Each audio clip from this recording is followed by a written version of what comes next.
short. Oh. Have we started? Yeah, we've started.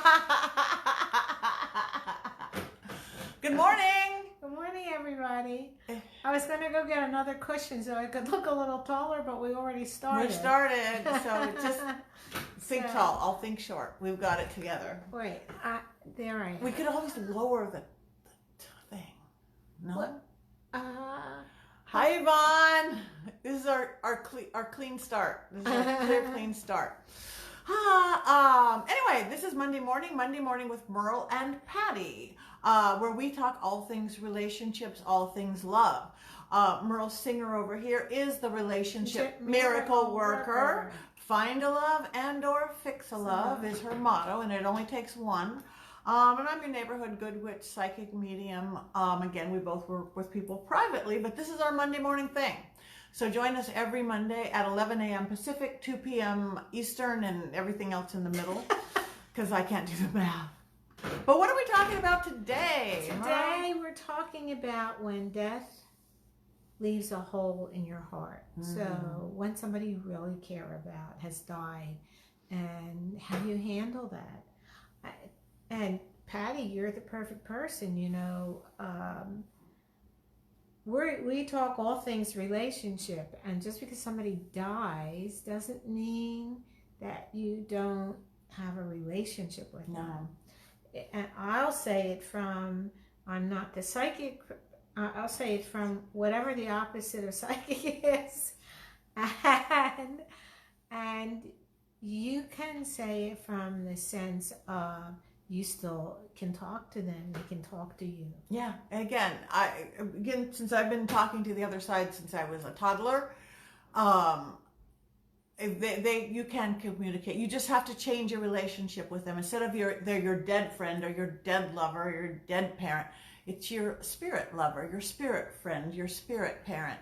And you change that relationship. It actually helps them on the crossing over, letting it go, and it helps you to create a new relationship. Because the one thing you can't have back is their fleshly body. You, unless you're into zombies, but still. But you either believe that whatever your belief system, you believe they've gone to heaven, or they're being reincarnated, or they're up as part of the great consciousness, or they're just passed on. But this version of the meat suit you can't have. You like the meat suit? It's our meat suit.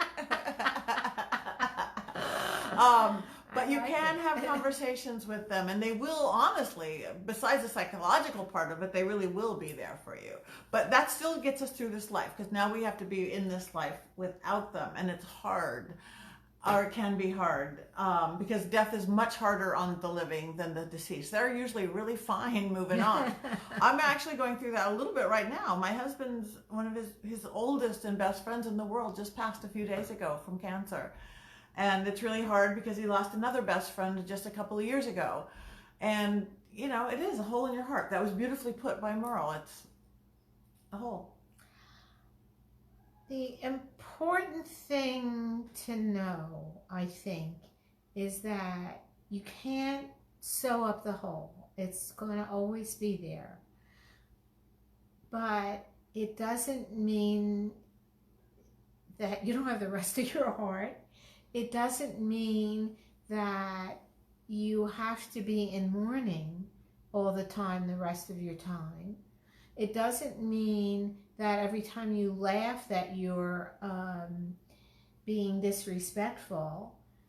I think these are things that people worry about, that anytime they're actually having a good time, that, oh my gosh, you know, I shouldn't be happy because I'm so sad about this person having passed.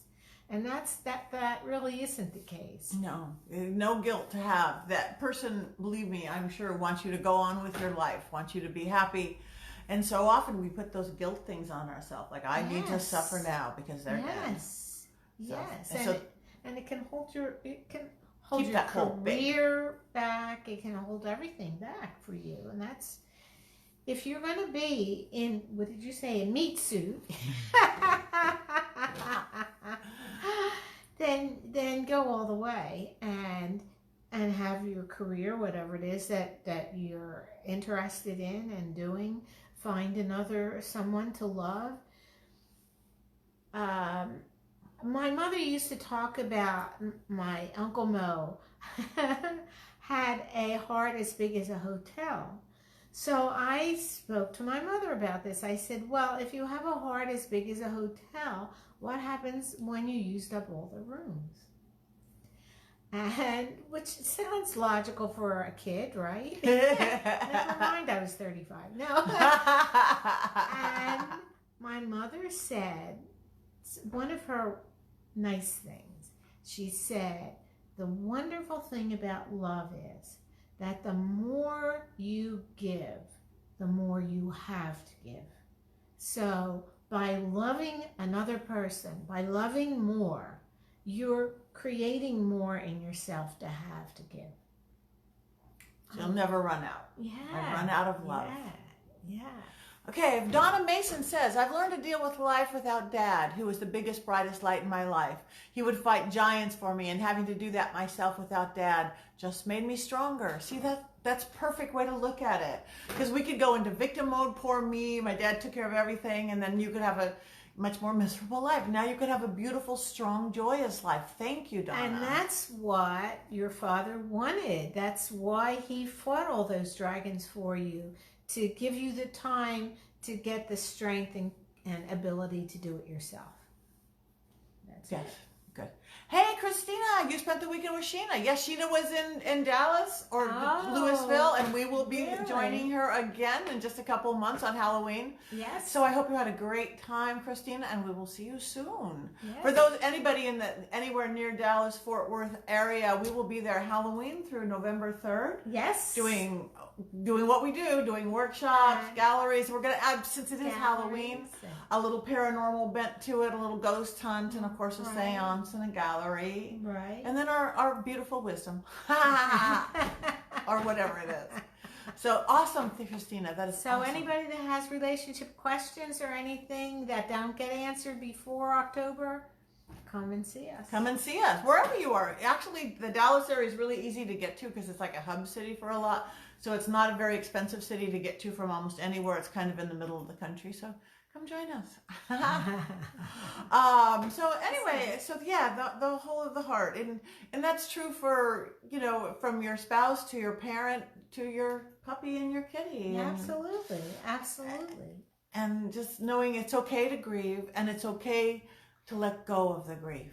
More than anything, to let go of the grief and move on. Yes. Don't hold yourself back, because that's what they want too, from the puppies and kitties on up. Yes. Anybody that actually really cares and loves you wants you to be happy. So I think that's really important to remember. So have we said it all? I think we said everything. Send us your ideas, send us your comments, good, bad, indifferent, good, bad, and ugly. Ideas means, do you have a question that we could present and talk about? That's it. And other than that, LA area folks, we're doing another one of our singles workshops. Not till November, and we're going to start doing some little online things soon. We'll let you know about. Buy both of our books. Old World Magic for the Modern World. I learned so much about my mother since her passing, and often ask myself, what would she do? My love for her is even stronger. That is beautiful. Thank you, Helena. That is good. That's true. We do use whoever is our mentor. We still keep them as our mentor. Yes. So like us, follow us, buy both of our books on Amazon, Facebook. Leave a what do you call it? A review. Instagram, Twitter, and every Monday right here, right now. Same time, same channel. Thank you all. Bye. Bye. We're both available for private sessions too. Yes. Bye. Thank you all. Bye, ladies. Bye, Elizabeth. Bye, Helena. Bye, Donna. Oh my God. Bye.